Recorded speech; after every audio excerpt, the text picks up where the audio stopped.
Can you introduce yourself, please? Yes, my name is Nick Hamilton. I'm a wine consultant educator in Montreal, and I've been teaching about wine for over 30 years now. Perfect. How do you evaluate the 2012 vintage, and which characteristics are the most noticeable? First of all, it seems like a very well balanced vintage from what I've tasted. I've only tasted maybe 15 wines yet, but it looks like a very well-balanced vintage with some good aging potential, good structure. So it looks bright for the future. I can't wait to taste the reservas. In the future, which actions do you think that the consortium should carry out to consolidate the Canadian market?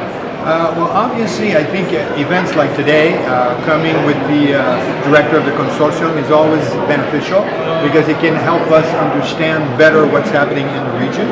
I think also having the opportunity to meet producers, like we're doing again today, having maybe the producers speak a bit more about their wines, I think that could help.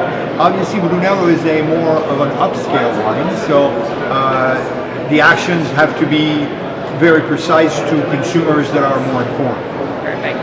Do you think the demand on behalf of the Canadian consumer is changing? If so, in which direction? The Canadian consumer is evolving, yes, there's no doubt. I think like most markets evolve.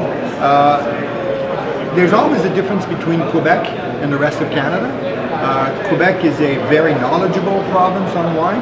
I think it's in the culture a bit more than in other provinces. So when you look at the Canadian market, you have to look at Quebec separated from the rest of Canada, and even though they're trying to, but they never will. But the thing is that I would say the interest is different, and the level of knowledge is different. So I think you have to mold your activities in Quebec differently than in the rest of Canada. That's my opinion. What do you think the Canadian market is most interested in terms of Italian wine, and in Brunello in particular? Well, obviously, again, Italian wine has a huge variety of products, from entry level to very upscale products, and obviously white and red and so on. I think when you look at the average consumer, the first thing is offering good quality price for good quality for the price that you're paying, and obviously many Italian wines do that.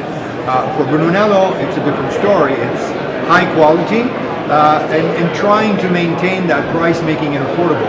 What I think Brunello has to not do, Brunello di Montalcino cannot do like what is happening in Burgundy or in Bordeaux, where the wines are becoming unaffordable to many, many people.